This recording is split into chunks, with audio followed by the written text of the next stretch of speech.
नमस्कार, मनीगुरु की इस खास पेशकश में आप सभी का स्वागत है। मैं हूं स्वाति रायना। डेट में निवेश करना चाहते हैं तो आपके पास एनसीडी यानी नॉन कन्वर्टेबल डिबेंचर ये भी एक विकल्प है। ये एक फिक्स्ड इनकम डेट इंस्ट्रूमेंट होते हैं, पर इसमें निवेश कौन कर सकता है, कैसे आप निवेश कर सकते हैं, निवेश के फायदे और जोखिम आपके लिए क्या है, ये समझना आप सबके लिए जरूरी है। तो एनसीडी के निवेश के बारे में सारी जानकारी आज हम आपके साथ साझा करने वाले हैं। हमारे साथ जो खास मेहमान हैं, सबसे पहले उनका परिचय करा देते हैं। हमारे साथ आज मृण अग्रवाल हैं, ये है फाउंडर फिनसेव इंडिया। मृण, बहुत स्वागत है आपका मनीगुरु में। Thank you Swati. तो क्या खास आज हम ऋण से चर्चा करने वाले हैं, जरा उसकी सुर्खियों पर भी एक नजर डाल लेते हैं। सबसे पहले आज हम शो में समझेंगे क्या होते हैं नॉन कन्वर्टेबल डिबेंचर यानी एनसीडी। एनसीडी में निवेश क्या एफडी से बेहतर है? एनसीडी में निवेश के फायदे क्या हैं, जोखिम क्या है, साथ ही एनसीडी में निवेश किसके लिए सही है?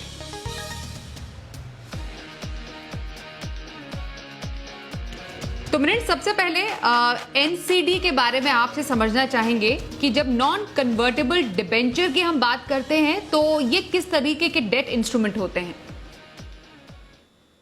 तो जो नॉन कन्वर्टेबल डिबेंचर्स होते हैं वो एक्चुअली बिल्कुल फिक्स डिपॉजिट की तरह ही होते हैं, बट इसमें ये एक फर्क है कि जो नॉन कन्वर्टेबल डिबेंचर्स होते हैं वो कंपनीज इशू करती हैं और बैंक्स नहीं इशू करती हैं।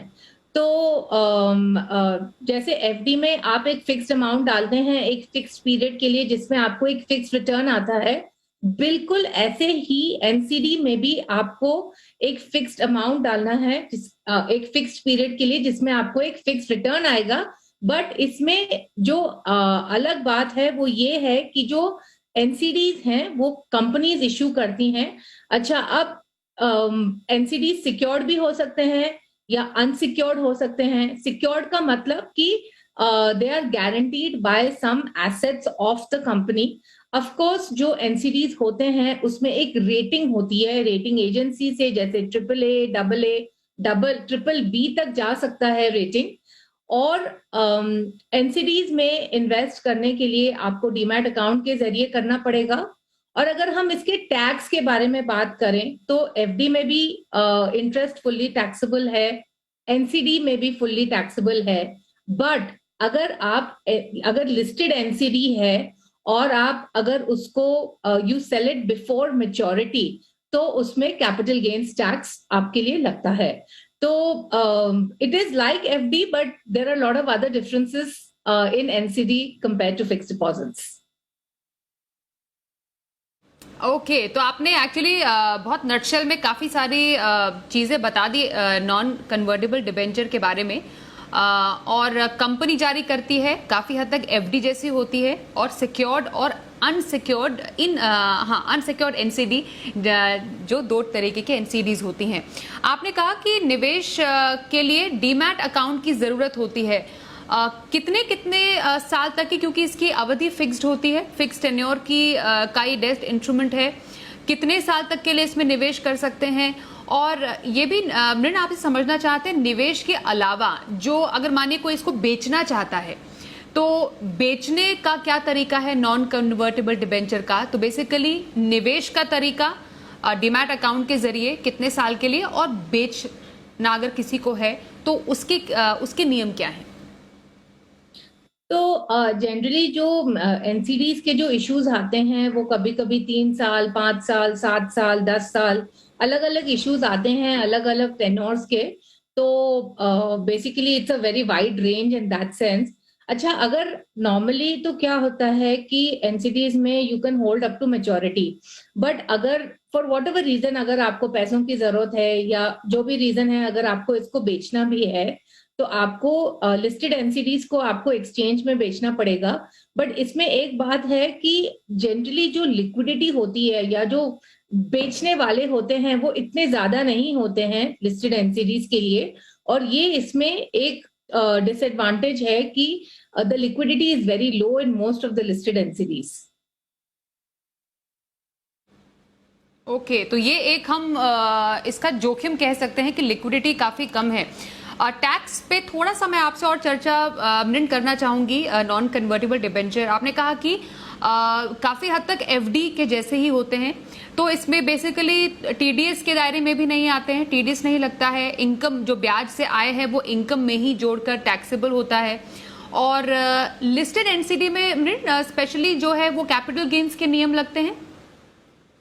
जी हाँ, तो अगर लिस्टेड एंटिटीज में इफ यू 1 साल के पहले अगर आप बेचते हैं तो of course as per your tax slab आपको टैक्स देना पड़ेगा। बट अगर आप 1 साल के बाद में बेचते हैं तो इसमें आपको टैक्स लगेगा 10% विदाउट इंडेक्सेशन। ओके, तो 1 साल के बाद 10% टैक्स विदाउट इंडेक्सेशन, क्योंकि कहीं पर भी आप निवेश करते हैं तो उसके टैक्स बेनिफिट आप सभी के लिए समझना जरूरी है। काफी कंपनीज जो हैं मृण वो नॉन कन्वर्टेबल डिबेंचर्स लेकर आती हैं। मैं आपसे थोड़ा सा एग्जांपल्स के जरिए समझना चाहूंगी कि कंपनीज जो हैं, अगर आप कुछ एग्जांपल्स दे पाएं, एनसीडी जो लेकर आई हैं उसमें क्या अभी निवेश करने का सही समय है? क्योंकि हम जैसे देख पा रहे हैं कि हाँ, एफडी से एक बेहतर रिटर्न चलिए मानिए निवेशक को मिल जाता है, लेकिन इसमें जोखिम भी ज्यादा है, लिक्विडिटी भी कम है। अगर हम सिर्फ एफडी की तुलना में ही इसको बोलें तो अभी अब मौजूदा समय में एनसीडी में निवेश करना आप सही मानेंगी? एक्चुअली इसमें रिस्क बहुत ज्यादा है। अगर आप बैंक एफडी के साथ कंपेयर करेंगे तो सबसे पहले तो बैंक एफडी में आपको डिपॉजिट गारंटी इंश्योरेंस 5 लाख रुपए तक का है, बट एनसीडीज में ये ऑप्शन नहीं है। ऑफ कोर्स अभी एनसीडी में करीब 9.5 to 10.5% तक रिटर्न आ रहा है, वेरएज इन एफडीज रिटर्न तो आपको बस 6% आ रहा है। तो while returns are much more in the NCDs, the problem is कि अगर जो ज्यादा रिटर्न देता है वो ज्यादा रिस्क भी आपको लेना पड़ेगा इसको इन्वेस्ट करने के लिए। अच्छा, दूसरी बात ये है कि NCDs are tradable, whereas in fix deposit अगर आप चाहें आप विड्रॉ कर सकते हैं। कभी कभी जो एनसीडीज होती हैं वो लॉक्ड इन भी रहती हैं, तो इसका आपको जरूर ध्यान रखना पड़ेगा।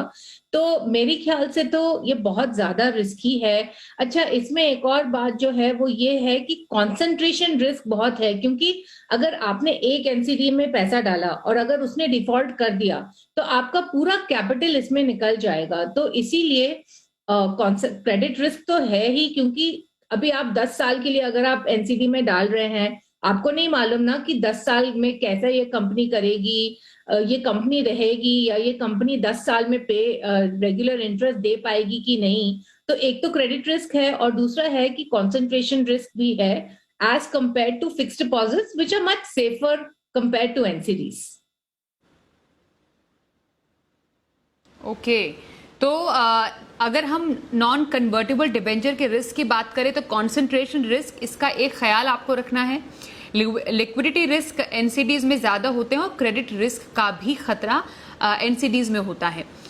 कैसे निवेशक के लिए नॉन कन्वर्टेबल डिबेंचर में निवेश करना सही माना जाता है, ये समझना मृण आपसे बहुत जरूरी है।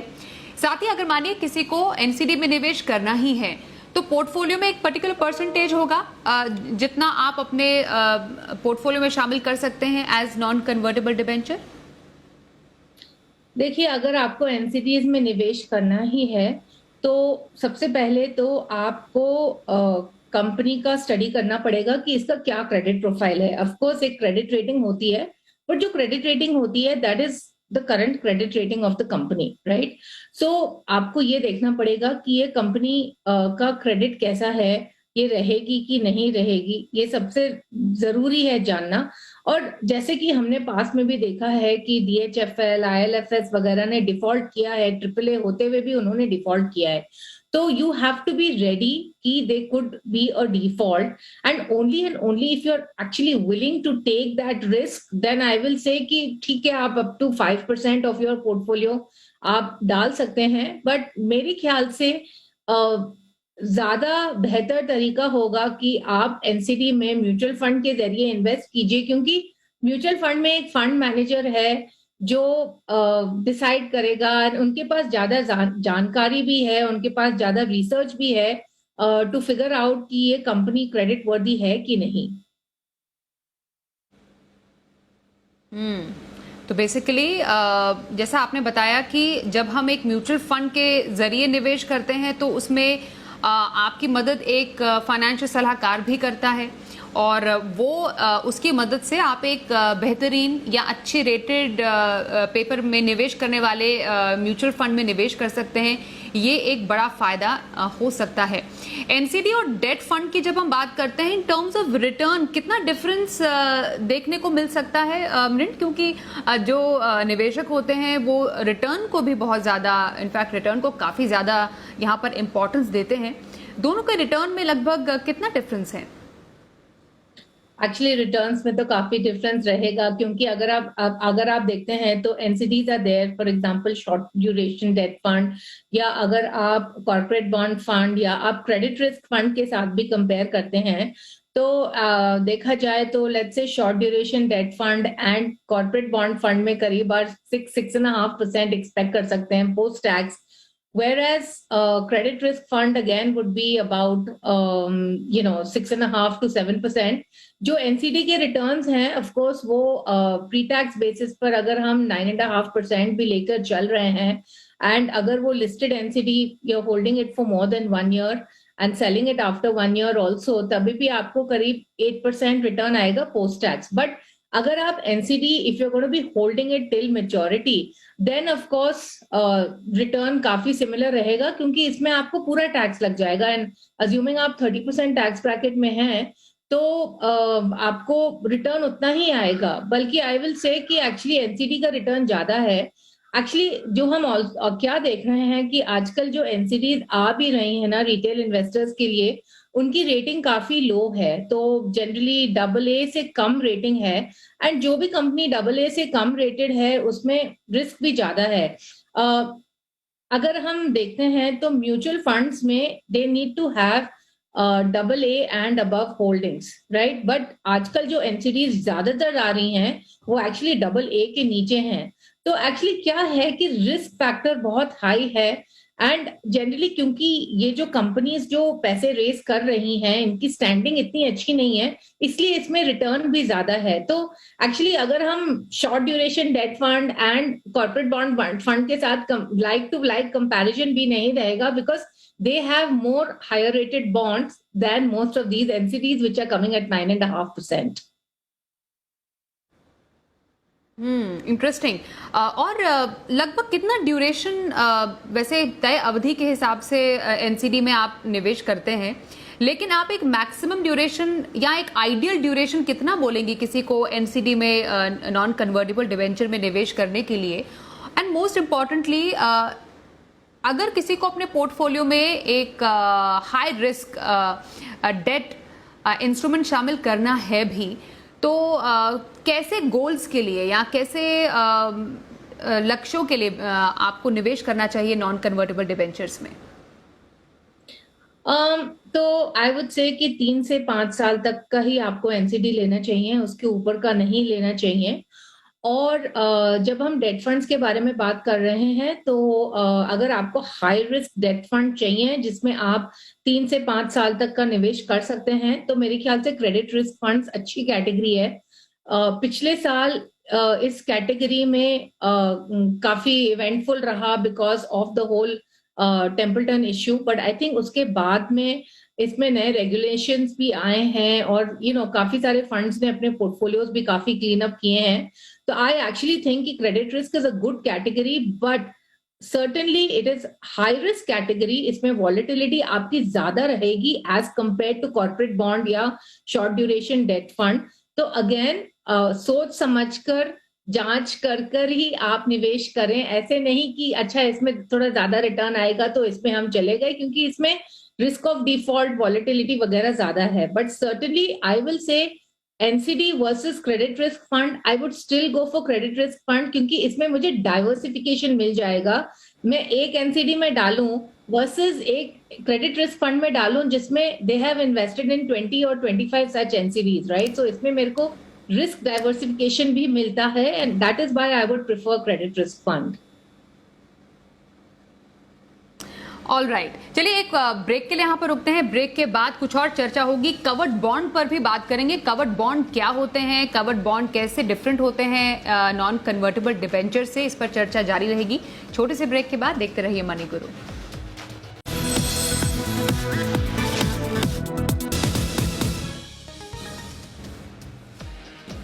मनी गुरु में आज हम चर्चा करें एनसीडी यानी नॉन कन्वर्टेबल डिबेंचर की, और साथ ही काफी चर्चा हमारी हो गई। हम कवर्ड बॉन्ड के भी बात करने वाले हैं। बॉन्ड्स, डिबेंचर्स, सारे डेट इंस्ट्रूमेंट है मृण, उस पर हम चर्चा करें। कवर्ड बॉन्ड के बारे में आपसे जानना चाहते हैं, एक तो कवर्ड बॉन्ड है क्या, और क्या ये वाकई पॉपुलर है? पॉपुलर तो बहुत है, क्योंकि इसमें जो कवर्ड बॉन्ड का मेन सेलिंग पॉइंट है वो ये है कि इसमें एक एडिशनल सिक्योरिटी आपको मिल रही है। तो covered bond works like this कि एक एनबीएफसी है जिसने ऑलरेडी लोन्स दिए हुए हैं, एंड वो इन लोन्स को अब सिक्योरिटाइज कर रहे हैं। और वो क्या कह रहे हैं कि अगर इसमें डिफॉल्ट होता है, इस लोन बुक में अगर डिफॉल्ट होता है, तो हमारे पास एक और लोन बुक है जिसके जरिए हम आपको रीपेमेंट कर देंगे। तो सबसे पहले, जैसे कि हमने कहा था कि एनसीडीज में जो सबसे बड़ा रिस्क होता है वो है कि क्रेडिट रिस्क, की ये कंपनी हमारे पैसे वापस देगी कि नहीं। तो इसके लिए वो लोग क्या कह रहे हैं कि हम जो सिक्योरिटीज हैं, हम उसके ऊपर भी एक कवर आपको, एडिशनल कवर हम आपको दे रहे हैं, और इसीलिए कवर्ड बॉन्ड्स काफी पॉपुलर हो रहे हैं। दूसरी बात यह है कि इसमें जो रिटर्न भी आ रहा है कवर्ड बॉन्ड्स में, करीब 9.5-10% का रिटर्न आ रहा है। Again compare to fixed deposit 3.5-4% return more for short term 18 months 24 months के पीरियड के लिए इतना अच्छा रिटर्न आ रहा है। तो इसीलिए भी लोग इससे काफी अट्रैक्ट हो रहे हैं।